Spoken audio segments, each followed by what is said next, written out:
ആഘോഷ ലിസ്റ്റ് ഇങ്ങനെ എടുക്കുമ്പോൾ സമസ്തയുടെ ചാർട്ടിൽ 1 അബൂലഹബാണ്.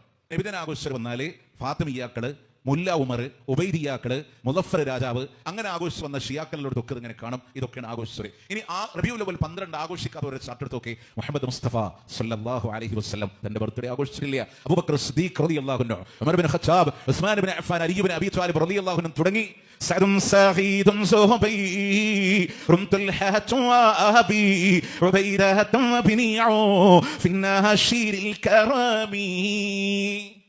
നബി സ്വർഗം കൊണ്ട് സന്തോഷ വാർത്ത അറിയിച്ച 10ഓളം വരുന്ന സ്വഹാബ ഒരാൾ പോലും റബീഉൽ അവ്വൽ 12 ആഘോഷിച്ചില്ല. അപ്പോൾ റസൂലെ സ്വർഗം കൊണ്ട് സന്തോഷ വാർത്ത അറിയിച്ചവര് ബദരീങ്ങള്, മറ്റുള്ള യുദ്ധങ്ങളിൽ പങ്കെടുത്ത സഹാബ, താബീങ്ങള്, തബൂ താബീങ്ങള്, ഷാഫി ഇമാം, ഹനഫി ഇമാം, ഹംബലി ഇമാം, മാലിക് ഇമാം, ഇവരാരും റബീഉൽ അവ്വൽ 12 ആഘോഷിച്ചിട്ടില്ല. ആഘോഷിച്ചത് അബൂലഹബും, മുദഫർ രാജാവും, മുല്ല ഉമറും, ഷിയാക്കളും, ഫാത്തിമിയാക്കളും, ഉബൈദിയാക്കളും.